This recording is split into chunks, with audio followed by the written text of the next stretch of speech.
কলকাতায় কসবায় তৃণমূল কাউন্সিলর সুশান্ত ঘোষকে খুনের ঘটনার চেষ্টায় বর্ধমান জেলার গলসি থেকে একজনকে গ্রেফতার করল পূর্ব বর্ধমান জেলা পুলিশ। ধৃতকে শনিবার রাতে কলকাতা পুলিশ নিয়ে যায়।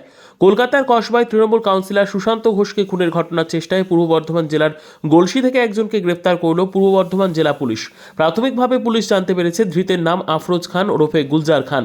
সে বাইক নিয়ে বিহারের জামুই যাওয়ার চেষ্টা করছিল বলে পুলিশ সূত্রের খবর। অভিযুক্ত পালিয়ে যাওয়ার খবর পেয়ে গলসিতে পুলিশ তার গাড়ি আটকায়। ধৃতকে জিজ্ঞাসাবাদ করতে গলসিতে পৌঁছয় কলকাতা পুলিশের একটি দল।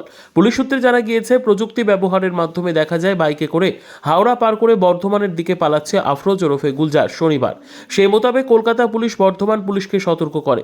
বাইকের নম্বর দিয়ে গলসি থানাকে সতর্ক করা হয়। পুলিশ সূত্রে জানা গিয়েছে, বেলা 2:11 মেসেজ দেন পূর্ব বর্ধমানের জেলা পুলিশ সুপার সহায়ক দাসকে। তারপর 19 নম্বর জাতীয় সড়কের গলসির উড়োচটিতে ডাকা চেকিং করে গলসি থানার পুলিশ আনুমানিক 3:20 আটক করে গুলজারকে।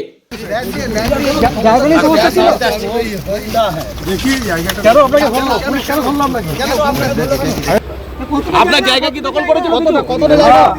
কতটা জায়গা? 2000 স্কয়ার ফিট। কে দখল করেছিল? কে? হায়দার আলী। হায়দার আলীটা কে? সুশান্ত ঘোষ। আর ইকবাল কে? ইকবাল আপনি সরে যান। আপনার নাম কি? ইকবাল हमारा साथी। আপনার সাথী? मेरा नाम गुलजार है। Gulzar. Bureau report, PB news.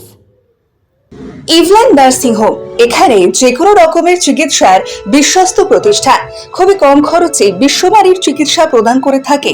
আপনাদের পরিষেবার জন্য এখানে 24 ঘন্টা জরুরি বিভাগ, এছাড়া স্বাস্থ্য সাথী কার্ডেও পরিষেবা প্রদান করা হয়। আজই যোগাযোগ করুন ইভল্যান্ড নার্সিং হোমে। ঠিকানা নবাবহাট মোড়, বর্ধমান। ফোন নাম্বার মনে রাখবেন 9434383966 অথবা 7908496820।